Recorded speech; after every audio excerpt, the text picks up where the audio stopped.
오늘은 영향력 있는 그리스도인이라는 제목으로 여러분들과 하나님의 말씀을 나누려고 합니다. 여러분, 저희 부부는 2007년이니까 벌써 지금부터 몇 년 전인가요? 15년쯤 전이네요. 2007년도부터 약 3년 정도 일본 복음선교회라는 단체에서 아내와 저는 간사로 섬겼던 때가 있었습니다. 당시에 저희 부부는 간사로 섬기면서 기회만 되면 이제 일본으로 나갈 계획을 가지고 있었어요. 이제 그도 그런 것이 그때나 지금이나 일본의 영적 상황이 사실은 굉장히 열악하고 어렵지 않습니까? 이제 일본 같은 경우는 기독교 비율이 1% 미만이잖아요. 굉장히 적은 비율이죠. 그리고 뭐 흔히 말하기를 이런 얘기를 많이 합니다. 일본에는 신이 800만 개나 있다. 들어보셨어요? 근데 이제 일본 현지인한테 물어보니까 이게 정말 800만 개가 있는 게 아니고 그만큼 많다. 이거를 표현하느라고 800만 개라고 얘기했다고 합니다. 실제로 일본 여행을 한번 가셔보신 분들은 아시겠지만 그냥 서 있는 큰 고목나무가 신이고 뭐 그런 거 있잖아요. 굉장히 많아요. 근데 그렇게 우상이 많은데 그 우상에 틈바구니에 끼어 있는 교회들조차 사실 실정이 굉장히 어려웠습니다. 대부분 벌써 15년 전만 해도 그 당시에 60, 70대 할머니, 할아버지들이 대부분 다 목사님이셨고요. 또 이 교회와 성도는 있는데 목회자가 없는 무목교회, 이런 무목교회가 굉장히 많았습니다. 그래서 저희 부부는 가능하면 빨리 일본으로 나가서 뭐라도 좀 돕고 섬겨야 되겠다는 마음이 있어서 그렇게 훈련을 받고 간사 사역을 했었어요. 그러던 차에 이제 복음 선교회에서 15일 일정으로 이제 단기 선교를 한번 간 적이 있었는데 한 시골 마을 일본 현지로 선교를 떠났습니다. 이제 우리가 보통 단기 선교 가면 준비하는 것들이 있잖아요. 부채춤 뭐 이런 거, 태권도 뭐 이런 것도 하고 홈스테이도 하고 이렇게 한 절반 정도 사역이 진행되고 있을 때였는데 우연히 그 현지인 목사님과 그리고 우리를 인솔해 갔던 현지인 간사님과 저 이게 딱 셋만 남고 모든 멤버들이 밖으로 전도를 나가게 된 이제 그런 상황이 있었습니다. 그래서 뭐 저에겐 은혜였지만 그 현지 목사님하고 1대1로 이렇게 상담을 할 수 있는 기회가 한 번 있었어요. 근데 그때에 그 현지 목사님께서 저에게 이렇게 물어보셨어요. 일본어로 물어보시고 간사님이 통역을 해주셨습니다. 이렇게 물어봤습니다. 왜 간사님은 일본에 빨리 들여오려고 하시냐? 물어보시더라고요. 그 일본 상황이 어렵지 않냐? 와서 빨리 도와주고 저라도 작지만 힘이 보태고 싶어서 그렇다 이렇게 얘기를 했는데 그 현지인 목사님이 아주 진중하게 그리고 아주 진심을 담아서 저에게 그때 해주셨던 당부가 벌써 15년 전인데 아직도 생생해요. 그때 그 목사님이 이런 말씀을 하셨습니다. 한국인 신자와 일본인 신자 이렇게 똑같이 신앙을 가진 사람인데도 불구하고 내가 표현하기는 참 어렵지만 한국인들은 한국인들만의 특유의 영성이 있대요. 일본인들이 가지지 못하는 특유의 영성이 있대요. 근데 그게 뭔지는 저도 잘 모르겠는데 아무튼 그분 표현이 그래요. 그러면서 이야기를 이렇게 이어가셨어요. 지금 일본 이 선교 현장은 100명의 선교사도 필요하다. 그러나 특별한 영성을 가진 한 사람의 선교사가 사실은 더 필요하다. 빨리 들어오는 것도 중요하고 선교사님들이 많이 들어오는 것도 좋다. 그 당시에는 선교사님들이 막 많이 왔다 갔다 했거든요. 근데 우리에게 없는 그것을 가진 선교사가 사실 우리에게는 더 필요하다. 그러니까 간사님 빨리 들어오려고만 하지 말고 그것을 잘 준비해 가지고 그것을 가지고 다시 들어와 달라.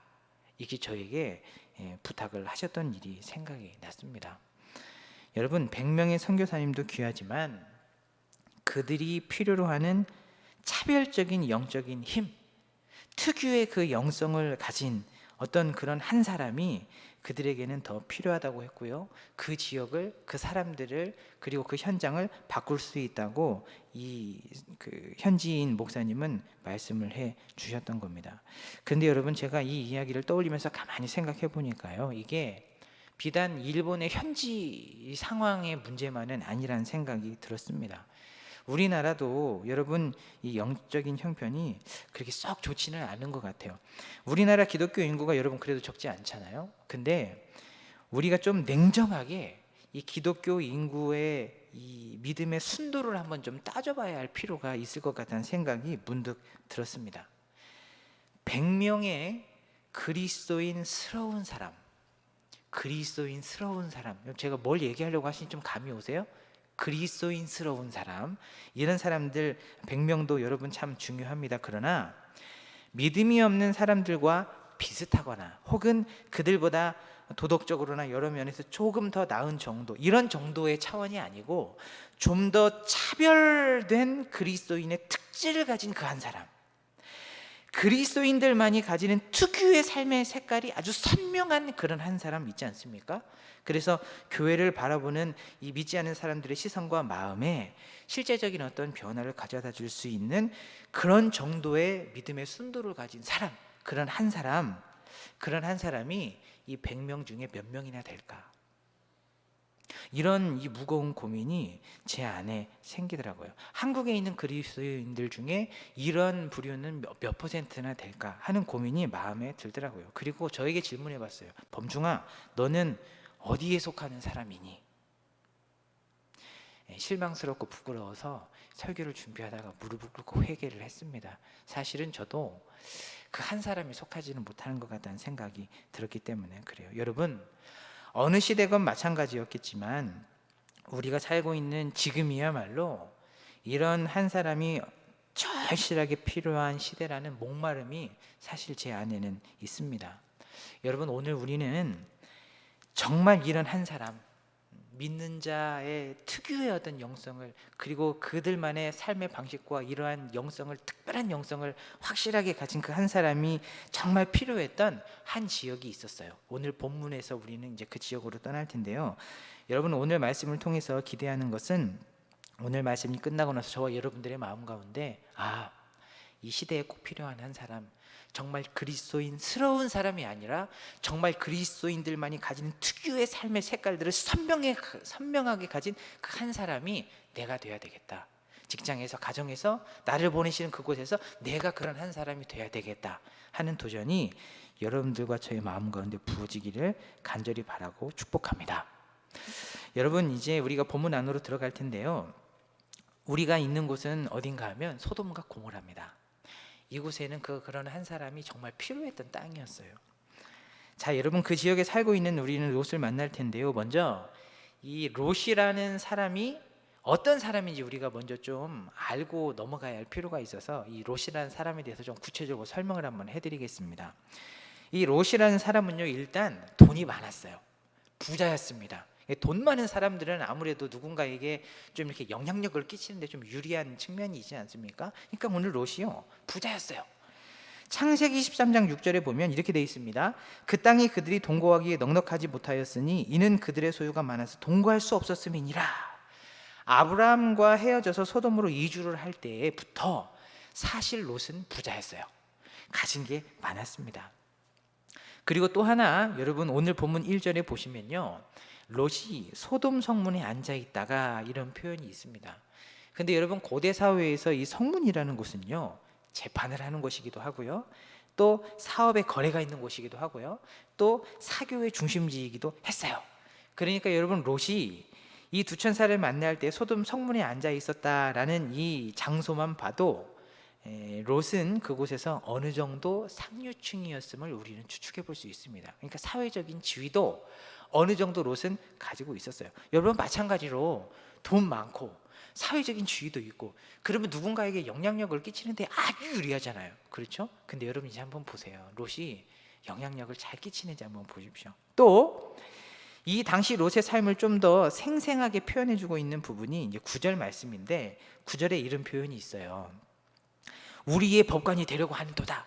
이게 소돔 사람들이 롯에게 하는 얘기입니다. 당신이 우리의 법관이 되려고 하는도다. 이제 그랬는데, 여기서 이제 재판하다라는 단어, 이제 그 단어가 원문의 형태를 보면 과거부터 계속해서 법관처럼 행동했다는 사실을 알 수 있는 형태입니다. 그러니까 여러분, 비공식적이긴 하지만 롯은 소돔으로 이주한 이후에 재산도 있었고요, 어느 정도 사회적인 지위도 가지게 되면서 공공연하게 소돔 사람들의 방탕한 행위들에 대해서 책망하고 지적질하고 그리고 그렇게 살면 안 된다고 얘기하고, 좀 이런 재판관 같은 이런 일들을 계속 아마 해오고 있었던 것 같아요.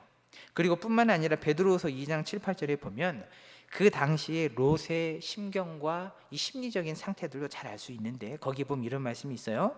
무법한 자들의 음란한 행실로 말미암아 고통당하는 의로운 롯을 건지셨으니 이는 이 의인이 그들 중에 거하며 날마다 저 불법한 행실을 보고 들으므로 그 의로운 심령이 상함이라. 당시에 롯의 어떤 심정이 어땠는지 여러분 좀 짐작이 가시죠? 그러니까 여러분, 지금까지의 말씀을 토대로 이렇게 쭉 정리를 한번 해보면 롯은 어떤 사람이냐? 롯은 일단 돈 많은 사람, 사회적인 지위도 있었던 사람, 그리고 그 사람들의, 이 지역 사람들의 죄를 볼 때마다 이 마음이 괴로워서 그것들을 자꾸 지적하고 훈계하고 충고하고 그렇게 살면 안 된다고 얘기하는 그런 사람이었단 말이에요. 자, 여러분, 우리가 봤을 때 롯이라는 사람은 좀 어때요? 그래서 좀 나이스한 사람 아닙니까? 그래도 이 소돔에 있는 사람들에 비하면, 적어도 그 사람들에 비하면 그래도 의롭고 괜찮고 나이스한 사람인 게 확실하잖아요. 그래요, 안 그래요? 그렇죠. 그렇다니까요. 확실히 그 지역 사람들에 비하면 이 사람은 월등하게 도덕적인 수준이 높은 사람이고 괜찮은 사람입니다. 자, 그렇다면요, 소돔과 고모라 사람들의 눈에 비춰진 롯은 그러면 어떤 사람이었을지가 이제 굉장히 중요하죠. 우리가 봤을 때는 괜찮은 사람인 것 같은데, 그 지역에 사는 사람들은 그러면 롯을 어떻게 봤는가? 그럼 롯을 이 지역 사람들도 정말로 돈도 많고 영향력도 있고 정말 우리에게 이런 죄를 이렇게 지적질 해주는, 저 사람은 깨끗한 사람, 저 사람은 거룩한 사람, 저 사람은 괜찮은 사람, 우리가 본받을 만한 사람, 그 사람들이 정말 그렇게 생각했을까요? 그거는 오늘 성경을 좀 더 봐야 됩니다. 자, 그러면 소돔과 고모라 사람들은 롯을 어떻게 보고 있었는지 우리가 이제 한번 성경을 통해 살펴보겠습니다. 자, 상황은요, 이제 두 천사가 롯의 집에 왔어요. 근데 이제 이 롯의 집에 들어온 두 천사를 동네 남자들이 몰려와가지고 내가 상관하겠다, 지금 난리가 난 상태입니다. 막 문을 부수려고 하는 상황이잖아요. 근데 이제 막아서는 롯을 향해서 이 소돔과 고모라 사람들이, 이제 이 소돔 사람들이 롯에게 던지는 말을 이제 한번 들어보세요. 9절인데 이렇게 돼 있습니다. 이자가 들어와서 거류하면서 우리의 법관이 되려 하는도다. 이제 우리가 그들보다 너를 더 해하리라. 이렇게 말하고 있습니다. 자, 이 말씀을요, 좀 더 당시 상황에 맞게 좀 생생하게 표현한 다른 번역으로 제가 다시 읽어드려 볼 테니까 한번 들어보세요. 이런 표현입니다. 그러자 소돔의 남자들이 롯에게 비켜서라고 소리를 지르고 나서, 이 사람이 자기도 나그네 살이라는 주제에 우리에게 재판관 행세를 하고 있네. 어디 그들보다 당신이 먼저 혼 좀 나볼 테야. 이렇게 하면서 롯에게 달려들어 밀치고 대문을 부수려고 하였다. 여러분, 다른 번역에서는 이 장면을 이렇게 번역을 했습니다. 여러분 들어보셔서 아시겠지만 지금 여러분, 당신이 지금 우리의 법관이 되려고 하십니까? 이렇게 얘기하는 장면이요, 결코 여러분 고상한 말투가 아니에요. 여러분, 여기에서 이자가 라고 했던 이 부분을 개역 한글에서는 이놈이 라고 번역을 해놨어요. 근데 사실은 이게 훨씬 더 가깝습니다, 의미에. 그래서 여러분, 사실 이 부분은 거의 욕에 가까운 말이라고 봐도 크게 문제가 없을 만큼 굉장히 격하게 지금 이 롯을 대하고 있는 장면이라는 것을 여러분 아실 거예요. 자, 여러분, 그럼 한번 보세요. 우리가 봤을 때 롯은 괜찮은 사람이었거든요. 적어도 이 사람들에 비해서는 도덕적으로 깨끗하고 나이스한 사람이었는데, 여러분, 이 사람들의 눈에 비춰진 롯은 어때요? 이 사람들이 존경하는 사람입니까? 존경심이 느껴지세요? 어떠세요? 앞서 말씀드린 바와 같이 롯은 부자였고 상류층에 속해서 살았어요. 그리고 그들에게 적지 않게 영향을 줄 수 있는 위치였고요. 그들에 비하면 도덕적으로 훨씬 깨끗하고 괜찮은 사람이었습니다. 근데 여러분 보세요. 이 사람들은 롯을 존경하는 태도가 전혀 없어요. 오히려 무시하는 태도를 가지고 있고요. 오히려 이 롯을 굉장히 깔아뭉개고 있는 그런 모습이지 않습니까? 그렇다면 여러분, 우린 질문해 봐야죠. 왜? 왜 이 사람들은 롯을 존경하지 못했을까요? 돈도 있고요, 사회적 지위도 있고요, 이 사람들의 죄에 대해서 잘 지적도 해주고요, 이 사람들에 비해서 깨끗한 사람이었는데 왜 이 사람들은 이 롯을 존경하지 못했을까요? 왜 롯이 목이 터져라 외쳤던 수많은 훈계와 충고는 그들에게 전혀 영향력을 주지 못했을까요? 왜 이렇게까지 했는데 소돔과 고모라 사람들은 적어도 이 롯 가까이에 있던 사람들만큼이라도 왜 변하지 않았을까요? 이거 이상하지 않습니까? 그렇죠? 여러분, 여러 가지 이유가 있었을 거예요. 이 문제를 롯의 한 사람의 책임이라고 이게 다 돌릴 수만은 없겠지만, 그럼에도 불구하고 오늘 본문을 여러분 쭉 보면 이런 안타까움이 제 마음 가운데 계속 있더라고요. 롯의 이 영적인 삶의 순도가 이 소돔과 고모라 사람들이 비해서 조금 나은 정도가 아니고 이거보다 훨씬 더 탁월한, 그러니까 제가 앞서 말씀드린 바와 같이 그리스도인, 그러니까 하나님을 믿는 사람들만이 가지는 특별한 색깔, 특별한 삶의 방식, 특별한 향기, 이런 것들, 이런 특질들을 확실하게 가지고 있는 조금 더 순도 높은 그런 신앙을 가진 이 롯의 삶이었다면 적어도 그 롯에 가까이에 있는 사람들만큼은 롯의 삶을 통해서 변화될 수 있었을 텐데 하는 아쉬움이 자꾸 마음에 남아요. 이제 앞으로 우리가 말씀을 살펴보시면 여러분 마음 가운데에도 그런 안타까움이 동일하게 아마 느껴지실 거라고 믿습니다. 자, 그럼 여러분, 당시 롯의 이 영적인 삶의 순도가 어땠는지 우리가 이제 한번 살펴보도록 하겠습니다. 자, 이제 지금 문을 부수고 들어오려고 하는 급박한 상황이에요. 이제 당장 문이 부서지게 생겼습니다. 자, 이제 이 상황에 롯이 순간적으로 어떤 선택과 어떤 조치를 하는지 보세요. 8절입니다. 남자를 가까이 하지 않은 두 딸이 나한테 있다. 순결한 내 딸이 있다는 거예요. 두 딸이. 근데 내가 이 딸 너희한테 줄 테니까 너희 좋을 대로 해라. 다만 이 내 집에 들어온 이 두 사람에게만큼은 아무 일도 저지르지 마라. 이렇게 조치를 취합니다. 자, 여러분 대답해 보세요. 마음이 불편하지 않으십니까? 마음이 불편하시죠? 여러분 아무리 생각해도 이거는 너무 충격적인 조치예요. 당시에는요, 물론 이런 관습이 있긴 있었습니다. 집에 초대된 손님을 목숨처럼 보호해야 하는 어떤 그런 관습들이 당시에 있기는 했어요. 이제 그럼에도 불구하고 여러분 이런 선택은 하지 말았어야죠. 그렇죠? 아무리 급박해도 다른 방법을 찾아보거나 신앙이 좋지 않더라도 이런 급박한 상황만큼이라도 하나님께 좀 구해 본다랄지 뭔가 다른 시도를 해볼 수도 있었을 텐데, 여러분 롯은 서슴없이 어떤 조치를 했냐면요, 이 두 딸의 순결을 그 사람들에게 그냥 넘겨버렸어요. 자, 여러분 이 대목만 봐도 당시 롯의 신앙의 순도가 어떠했는지를 우리는 대충 엿볼 수가 있습니다. 여러분 추측해 보건대 어쩌면 이 오랜 소돔 생활에 롯의 마음에는 이런 생각들이 있었는지 모르겠어요. 두 딸의 순결을 희생시키는 정도는 소돔 사람들이 평소에 했던 극악한 죄에 비하면 별거 아니잖아. 평소에 소돔과 고모라 사람들이 했던 행동들이나 그들의 수준이나 그들의 도덕적인 어떤 기준으로 봤을 때에는 이 정도는 그냥 별거 아닌 거예요. 그럴 수 있잖아. 어쩌면 이런 생각을 했을지도 모르겠어요. 그리고 이것도 죄이기는 하지만 그래도 상황이 급박한 만큼 이 정도는 어쩌면 이런 생각을 하고 있었는지도 모르겠어요. 여러분, 그러니까 롯의 신앙의 순도는요, 소돔 사람들에 비하면 좋은 편이었을지 몰라요. 그러나 객관적으로 봤을 때에는 썩 좋지 않았어요. 오히려 형편없었는지 모르겠어요.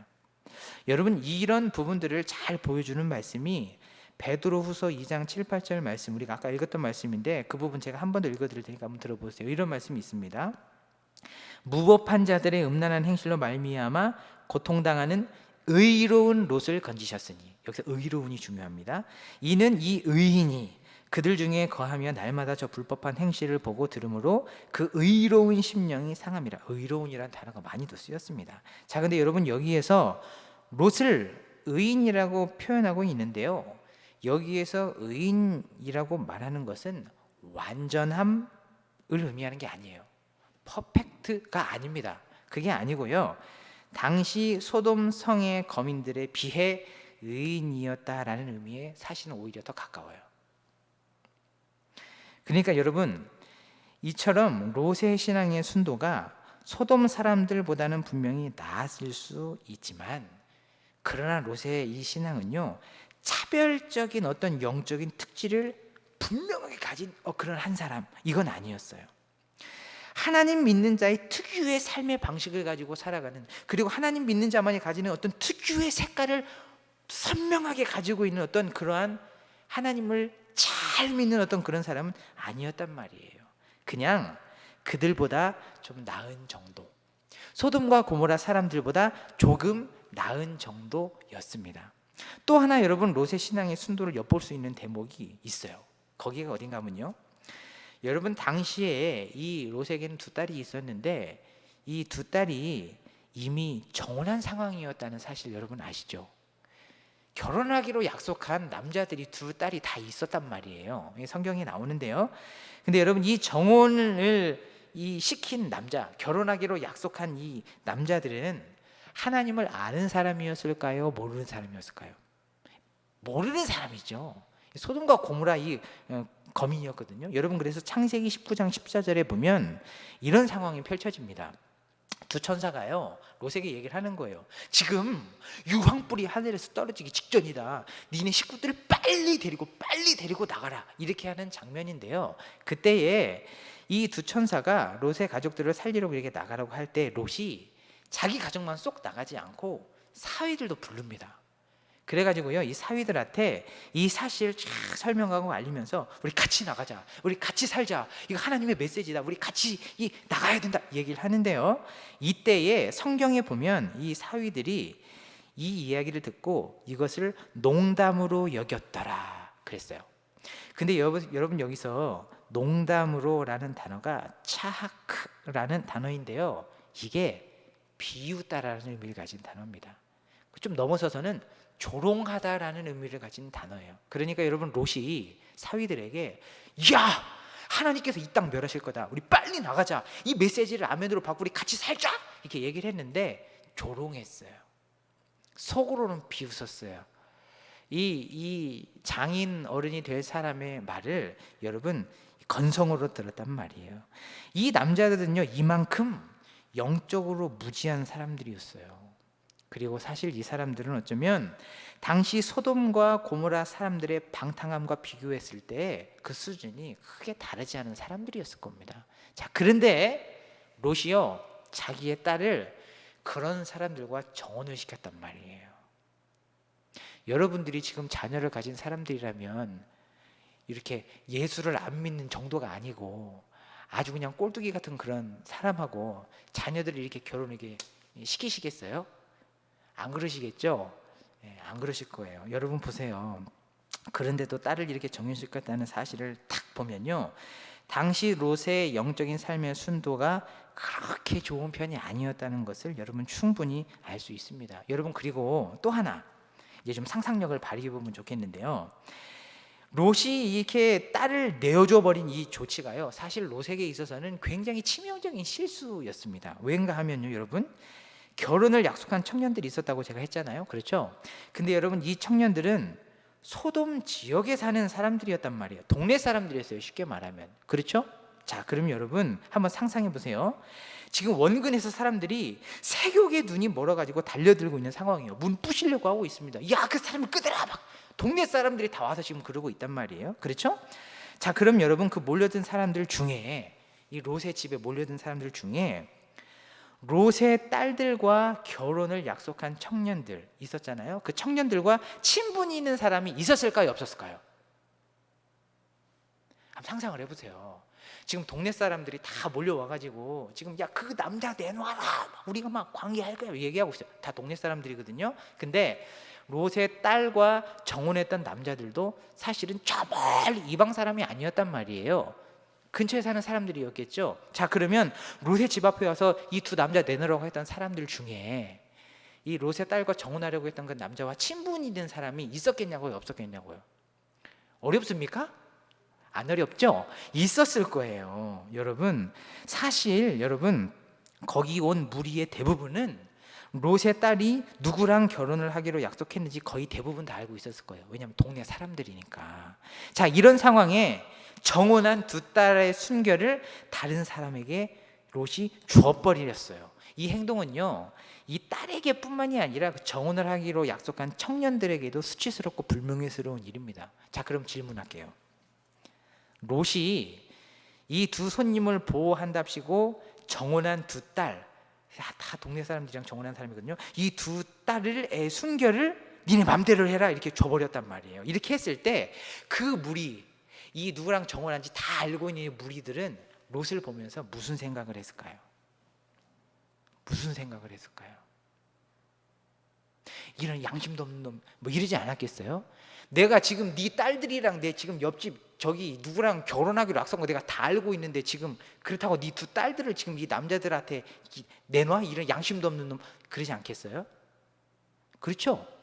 저만 그렇게 느끼는 겁니까? 그랬을 수 있어요. 여러분, 어쩌면 자기네들이랑 별반 다르지도 않은데 혼자 거룩한 척 하면서 지금 이런 짓거리를 하고 있다고 어쩌면 손가락질을 했을지도 모르겠고요. 평소에 말은 잘하던데 말하는 대로 당신이나 잘하십시오. 어쩌면 이 소돔과 고모라 사람들이 롯을 향해 그렇게 손가락질을 했을지도 모르겠어요. 여러분, 이번 사건을 가만히 보세요. 당시 롯의 신앙의 순도가 어느 정도였는지 우리는 금세 알 수 있습니다.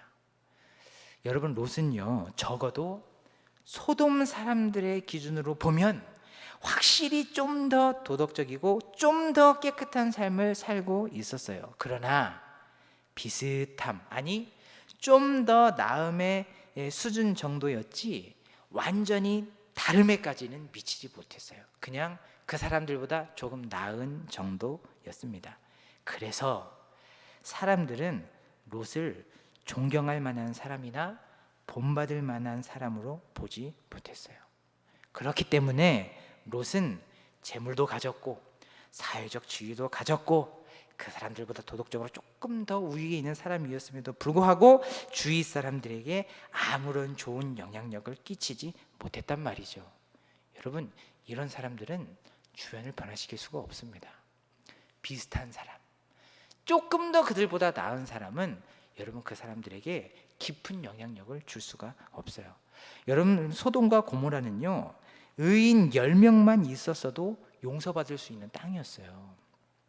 만약에 그곳에 있던 롯이 선한 영향력을 가진 그 한 사람이었다면, 그래서 이 비슷함이 아니라 온전히 다름으로 살았던 그 한 사람이었다면, 그래서 멀리는 아니어도 자기 가까이에 있는 사람 10명이라도 롯을 통해 좀 변화시킬 수 있었다면, 여러분, 소돔과 고모라의 역사는 오늘 이 시대에 바뀌었을 수도 있지 않았겠습니까? 안타까운 거예요. 롯의 어떤 좀 순도 높은 삶을 통해 주변의 10명이라도 좀 이렇게 삶이 바뀌고 좀 그랬더라면 얼마나 좋았을까 하는 아쉬움이 남는 겁니다. 자, 그러면 여러분, 저와 여러분은 이 시대에 어떤 사람입니까? 롯과 같은 사람입니까? 아니면 롯과는 조금 차원이 다른 사람입니까? 이 말씀 앞에서 우린 우리 스스로의 믿음의 순도를 한번 이렇게 돌아보아야 합니다. 자, 여러분, 그렇다면 우리는 어떻게 해야 이 차별적인 영적인 특질을 가지고 이웃들에게 좋은 영향력을 끼치는 성도로서의 삶을 살아낼 수 있을까요? 우리는 어떻게 하면 롯과 같이 그 사람들의 수준보다 조금 나은 정도나 비슷한 정도에 머무르지 않고 온전히 다름의 삶을 살아낼 수 있을까요? 그래서 주변 사람들에게 영향력을 끼칠 수 있을까요? 어떻게 해야 할까요? 여러분, 롯이 놓쳤던 것들을 가만히 생각해 보면 우리는 해답을 찾을 수 있습니다. 철저히 말씀의 기준을 따라 말하고 행동하고 생각하기를 몸부림치는 태도로 살면 돼요. 롯은 그것을 놓쳤어요. 주변 사람들과 환경이 기준이 되어버렸어요. 그러니까 어때요? 주변 사람들이 하도 악하다 보니까 나는 가만히 있어도 도덕적으로 그냥 괜찮거든요. 이 사람들이 하도 악하다 보니까 나는 어지간한 죄를 지어도 그건 죄 같지도 않거든요. 그러니까 스스로 생각할 때 어떻습니까? 도덕적으로 굉장히 이 높은 수준이었다고 스스로 생각하게 되는 거예요. 적어도 그들에 비하면 그렇잖아요. 기준 자체가 틀려 먹었습니다. 그래서 여러분 비슷함이나 그들보다 조금 더 나음에 머물러 버렸어요. 그러니 여러분 우리는 좀 더 나음을 넘어서야 합니다. 그들보다 조금 더 나은 도덕적인 수준을 넘어서야 돼요. 믿지 않는 사람들과 온전히 다름으로까지 살아내야 합니다. 그러기 위해서는 여러분 세상 사람들이나 환경이나 누구의 기준을 둬서는 절대 그런 삶을 살 수 없어요. 어디에 기준을 둬야 됩니까? 우리에게 하나님께서 주신 높은 기준, 온전한 기준. 늘 우리는 우리의 말과 행동과 생각을 그 말씀의 기준에 비추어 보아서 돌아보고 신중하게 말하고 행동하고 생각하는 몸부림을 쳐내야 되는 것입니다. 여러분 모든 부분에 그래요. 도덕성의 수준도 그렇습니다. 우리는 말씀의 기준에 이 도덕성의 수준을 둬야 돼요. 믿지 않는 사람들과 도덕성의 수준 자체가 차원이 달라야 됩니다. 말씀이 요청하시는 것들을 들어보세요. 우리에게 요청하는 도덕적인 수준이 얼마나 높습니까? 그렇죠? 세상 사람들이 그렇게 안 산다고 세상 사람들이 우리에게 야 굳이 그냥 유별나게 그렇게 살 필요 없다고 얘기를 해도 여러분 우리는 그 말에 속으면 안 돼요. 우리는 언제라도 하나님의 말씀의 기준을 따라 우리의 도덕적인 수준을 늘 점검하면서 그 말씀의 기준을 따라 살도록 몸부림을 쳐내야 된다는 겁니다. 사람을 대하는 태도도 마찬가지죠. 말씀의 기준이 있어야 됩니다. 사람을 대하는 태도도 세상 사람들과는 확실히 달라야 돼요. 가정 안에서 가정 안에서 부모와 자녀가 서로를 대하는 태도, 직장 안에서 서로 동료 가운데, 그리고 부하 직원이 상관이 부하 직원을 대할 때에도 여러분 우리는 세상 사람들과 태도가 달라야 됩니다. 심지어는 우리가 밥을 먹을 때 식당 종업원을 대할 때에도 여러분 우리는 사람을 대하는 태도가 세상 사람들과는 달라야 돼요. 말씀의 기준을 두고 품위가 있어야 된다는 겁니다. 누구를 만나도 마찬가지예요. 이웃사랑을 우리가 논할 때에도 그 수준이 마찬가지입니다. 우리는 이웃사랑의 기준도 말씀의 기준을 둬야 돼요. 세상 사람들처럼 나는 준 만큼 돌려줄 거야. 네가 나한테 그래서 나도 나한테 복수할 거야. 여러분 이거 얼마나 차원이 낮은 겁니까? 그렇죠? 계산하고 조건을 따져가면서 사랑하는 것, 여러분 이것도 굉장히 낮은 수준의 사랑 아닙니까? 그러나 성경은 우리에게 아주 고차원적인 이웃사랑을 요구하고 있습니다. 어떤 수준이죠? 네 이웃을 사랑하되 너 자신을 사랑하는 것처럼 사랑하라 그랬어요. 여러분 우리는 그 기준을 늘 두고 세상 사람들과 다른 차원의 삶, 세상 사람들보다 조금 나은 정도가 아니라 완전히 다른 차원의 삶을 우리는 살아내야 됩니다. 죄를 대하는 태도도 마찬가지죠. 사람들의 눈에 보이든 보이지 않든 죄를 대하는 태도나 기준은 오직 성경이어야 됩니다. 우리가 이렇게 살지 않으면요 롯처럼 돼요. 롯처럼 그리스도인임에도 불구하고 그리스도인 같은 그리스도인스러운 그리스도인. 그래서 주변 사람들과 비슷하거나 그보다 약간 도덕적으로 괜찮은 사람. 그래서 그리스도인임에도 불구하고 주변 사람들한테 전혀 영향력을 끼치지 못하는 그냥 그런 사람. 롯처럼 우리는 그렇게 살아가게 되는 겁니다. 여러분, 우리는 지금 이 시대에 필요한 한 사람인지 우리 스스로에게 질문을 해봐야 돼요. 조금 더 나음의 수준이 아니라 차별적인 영적인 특질을 가진 한 사람인가? 비슷함에 머무르지 않고 다름으로 살아내는 한 사람인가? 그래서 세상에 좋은 영향력을 끼치는, 직장에서 좋은 영향력을 끼치는, 그리고 가정에서 좋은 영향력을 끼치는, 내가 만나는 사람에게 좋은 영향력을 끼치는 그런 한 사람인가? 우리는 우리 스스로에게 아주 진지하게 질문을 해봐야 됩니다. 여러분 이 말씀을 통해 하나님께서 우리에게 소원하는 것들은 무엇일까요? 바로 저와 여러분이 그런 한 사람이 되어주시기를 하나님은 소원하고 계신 줄로 믿으시기를 바랍니다. 저와 여러분이 하는 거예요. 다른 사람은 몰라도 오늘 이 하나님의 어미한 말씀 앞에 서 있는 여러분들, 그리고 하나님께서 말씀으로 도전을 하는 여러분들, 저와 여러분들이 이런 삶을 살아내시는 겁니다. 그리고 우리 주변에 있는 사람들에게 선한 영향력을 끼치는 거예요. 가실 수 있겠습니까? 하나님이 도와주실 거예요. 여러분 말씀을 맺으면서요. 여러분 그 청년 바보 의사라는 혹시 책 아십니까? 들어보셨어요? 읽어보셨어요? 그 청년 바보 의사라는 책이 있는데 한 의대생의 삶의 흔적을 고스란히 담은 내용의 책입니다. 이제 이 책에 등장하는 의사는 이제 고려대학교의 의대 출신이고 72년생 안수연이라는 청년이었는데요. 이 사람이 별명이 바보 의사예요. 바보 의사. 사람들이 어이구 바보, 어이구 이 바보 같은 바보 의사라고 불렀단 말이에요. 그래서 책 제목도 그 청년 바보 의사입니다. 근데 이 사람이 바보 의사라고 불린 이유가 있어요. 왜 바보 의사라고 불렸냐면요, 세상 사람들과 완전히 다른 방식의 삶을 살았기 때문에 그래요. 그럼 어떤 삶을 살았을까요? 예수님이 사신 방식대로 살았어요. 말씀이 이 사람에게 요청하는 삶의 방식대로 살았어요. 정말 말씀이 말하듯이 소금과 비가 같은 삶을 살았어요. 그래서 세상 사람들은 이 사람을 바보 의사라고 불렀습니다. 어떤 삶을 살았냐면요, 많이 있지만 그 중에 몇 가지만 나눠보면, 여러분 의사의 삶이 그렇듯이 늘 수면 부족에 시달리잖아요. 그렇죠? 이 쪽잠을 자잖아요. 그래서 늘 부시시하지 않습니까? 근데 이 사람도 늘 수면 부족에 시달리고 눈 뻘개서 다니는데, 그러나 일과를 마친 후에는 항상 자기가 맡은 환자에게 가서 그 사람을 위해 기도해 주는 일을 절대 쉬지 않았어요. 그리고 여러분 동료들이 하다 보면 치료하기 힘들거나 맡기 까다롭거나 좀 이런 사람들이 있잖아요. 피하고 싶은 사람들. 이런 사람들이 있었을 때마다 이 안수연이라는 사람은 제가 하겠습니다, 제가 맡겠습니다, 제가 치료하겠습니다, 이렇게 했던 사람이에요. 그래서 사람들이 다 안 하는 일들을 기쁘게 도맡아서 감당했던 바보였습니다. 이 사람의 수입의 60%를 여러분 선물을 샀어요. 그래서 1년에 선물로 주려고 하는 책만 300권을 넘게 샀답니다. 왜 이 책을 선물로 샀을까요? 선물을 전달하면서 환자들에게 얘기하는 거예요. 할머니, 예수님 참 좋은 분이에요. 청년, 이 책 한번 읽어보세요. 이렇게 전도를 하고 이 사람들을 살피고 하는 데 쓰려고 자신의 수입의 60%를 다 이렇게 책과 선물을 사는데 다 썼어요. 그리고 그러면 의사가 파업을 했을 때가 있었던 모양이에요. 근데 그 파업했을 때에도 사람들이 다 나갔습니다. 야, 너도 나가자, 나도 나가자, 이런 환경에서 일 못하겠다, 나가자, 외치자, 뭐 다 할 때에 이 안수연이라는 사람은 기도하다가 나라도 병동을 지켜야 되겠다, 그래서 홀로 남아서 탈진이 될 정도로 혼자 환자들을 다 돌봤어요. 사람들이 다 손가락질했죠. 너 그런 식으로 살지 마라.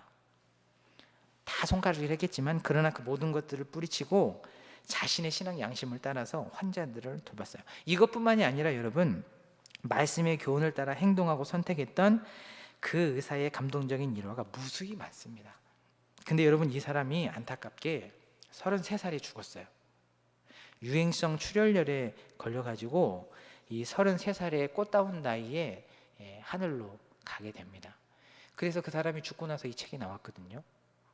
이 사람이 주변 사람들에게 끼친 영향력이 너무 지대하게 크기 때문에 주변 사람들이 책을 만들었어요.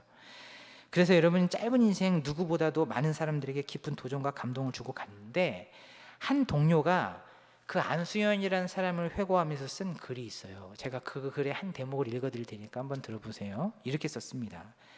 수연이는 한결같았습니다. 예배를 사랑하고 전도를 하고 자기 것을 나누었습니다. 그는 한 길밖에 모르는 바보였습니다. 그는 어딜 가나 하나님께 속해 있음을 당당히 드러냈습니다. 글을 쓸 때도, 사람을 만날 때도, 무엇을 먹거나 마실 때도 그는 한결같은 사람이었습니다. 예수님을 믿는 것이 알려지면 불이익을 받는 것을 알면서도 그는 거리낌이 없었습니다. 비기독교인에게 그는 밥맛 없는 사람이었습니다. 그러나 이상하게도 밥맛 없는 그가 하는 말과 행동을 사람들은 신뢰했습니다. 그가 어딜 가든 그 빛을 잃지 않는 푸른 나무 같았고, 요동치 않고 성전을 떠받치고 있는 마치 대들보 같아 보였습니다. 이게 그 안수연이라는 사람의 삶을 직접 옆에서 봐왔던 사람이, 안수연이라는 사람이 죽고 나서 회고하면서 그 사람에 대한 이렇게 쓴 글입니다. 여러분, 이 대목에서 참 인상적인 부분이 있지 않습니까? 전 이 부분이 참 인상적이더라고요. 비기독교인에게 그는 밥맛 없는 사람이었습니다. 밥맛 없는 사람이죠. 그리스도인만이 가지는 특별한 색깔, 특유의 그 특질, 그것들을 너무 확연하게 드러내면서 사니까 조금 나은 정도가 아니라 완전히 다른 삶을 살다 보니까 비기독교인들에게 봤을 때에는 별 밥맛 없을 수 있어요. 근데 여러분 이 대목을 한번 잘 들어보세요. 그러나 이상하게도 밥맛 없는 그가 하는 말과 행동을 사람들은 신뢰했습니다. 그 사람은 빛을 잃지 않는 푸른 나무와 같았습니다. 늘. 참 인상적이지 않습니까? 여러분, 그곳에 예수 믿는 의사가 안수현 씨 뿐이었을까요? 그랬을까요? 전 아니라고 봅니다. 그리스도인스러운 사람들이 많았을 거예요. 그런데 여러분, 그들은 주변 사람들에게 어떤 특별한 영향력을 끼쳤습니까? 여러분, 토저가 예배인가 쇼인가라는 책에서 이런 얘기를 했어요. 많은 교회가 기독교의 진리에 물을 타버렸다. 그리하여 그것이 독이라 할지라도 그 누구도 죽일 수 없고, 그것이 약이라 할지라도 그 누구도 고칠 수 없게 되었다. 여러분, 그리스도인스러운 100명은 그 특유의 성질을 상실해버려서 독인데도 죽이는 일을 못합니다. 약인데도 살리는 일을 못하는 약처럼 누군가에게 영향력을 끼치지 못해요. 독이라면 독다워야 되지 않겠습니까? 약이라면 약다워야 되죠. 그 특유의 성질을 잃어버려서는 안 되는 겁니다. 여러분, 그리스도인도 그리스도인만이 가지는 특유의 삶의 방식, 그리스도인만이 가지는 특유의 색깔, 여러분 그런 것들을 가지고 있어야 됩니다. 그런 것들을 잃어버리면 안 돼요. 사람들보다 조금 나은 정도가 아니라 완전히 다름으로 살아내는 어떤 그런 특별한 독특한 특유의 영성과 색깔을 가지고 우리는 살아내야 된다는 겁니다. 여러분, 초반에 말씀드렸죠. 100명의 선교사도 필요하지만 한국인 신자만이 가진 독특한 영적인 힘, 특유의 영성을 가진 한 사람이 더 절실하게 필요하다. 그런 사람들만이 선교의 현장을 바꿀 수 있다. 사람을 바꿀 수 있다. 100명의 선교사도 필요하지만 그러나 이 사람들보다 이 한 사람이 이곳을 바꿀 수 있다. 이렇게 얘기를 했단 말이에요. 여러분, 이 시대도 마찬가지 아닙니까? 그리스도인스러운 100명 여러분 중요하지만 지금 우리에게는 비슷함이나 조금 나음의 정도가 아니라 여러분 다름의 삶을 사는 한 사람이 필요한 줄로 믿으시기를 바랍니다. 세상 사람들에게는 밥맛일지 모르지만 그리스도인만이 가지는 독특한 생활 방식을 고스란히 삶에 담아내는 그런 한 사람이 우리에겐 필요해요. 안수현 씨 같은 사람이에요. 결론적으로 어떤 사람입니까? 말씀의 기준을 따라서 말하고 행동하고 생각하기를 날마다 몸부림쳐내는 바로 그 한 사람. 그 한 사람이 이 시대에는 필요합니다. 그런 한 사람이 여러분 이 시대를 바꿀 수 있어요. 사람을 바꿀 수 있습니다. 여러분, 이 일 누가 해야 된다고요? 누가 해야 됩니까? 예나 자매님이 하셔야 됩니다.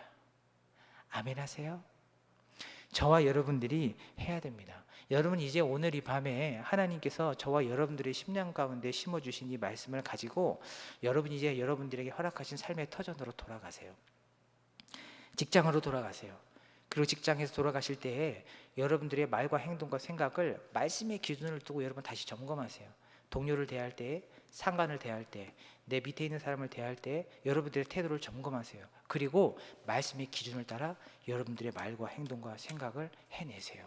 그리고 여러분 직장 안에서 여러분 안수현 씨와 같이 선한 영향력을 끼쳐서 믿지 않는 사람들의 시선에 교회를 바라보는 어떤 태도들이 바뀌어지고 심지어는 여러분들 때문에 예수님을 믿겠다고 하는 사람이 나올 정도로 여러분 다름의 삶을 살아내시기를 간절히 축복합니다. 여러분 가정으로 돌아가세요. 이 말씀 가지고 가정에 돌아가서도 엄마 아빠를 대할 때, 혹은 부모님들은 자녀를 대할 때, 남편을 아내를 대할 때, 아내는 남편을 대할 때 여러분 말씀의 기준을 가지고 여러분들의 말과 행동을 점검해 보세요. 그리고 가족을 대할 때에도 여러분 그렇게 대하시는 저와 여러분들이 되시기를 바랍니다. 죄와 싸울 때에도 마찬가지입니다. 이 말씀을 가지고 여러분 말씀의 기준에 나의 말과 행동과 생각의 수준을 다시 판단하세요. 그리고 여러분 죄의 기준을 거기에 두고 여러분 죄를 점검하십시오. 그리고 회개하십시오. 그리고 죄와 싸우시기를 바랍니다. 우리가 이렇게 완전히 다름의 삶을 살아낼 때에 비로소 우리를 통해 우리 주변에 있는 한 사람 한 사람의 시선이 바뀌게 될 거예요. 교회를 향한 시선, 우리 예수님을 향한 시선 바뀌게 될 것입니다. 그리고 그들도 우리처럼 예수 믿게 되는 놀라운 은혜가 저 때문에, 여러분들 때문에 흘러갈 수 있어요. 여러분 반드시 기억하십시오. 세상 사람들보다 조금 나은 수준의 사람은요, 그 사람들을 바꿀 수 없어요.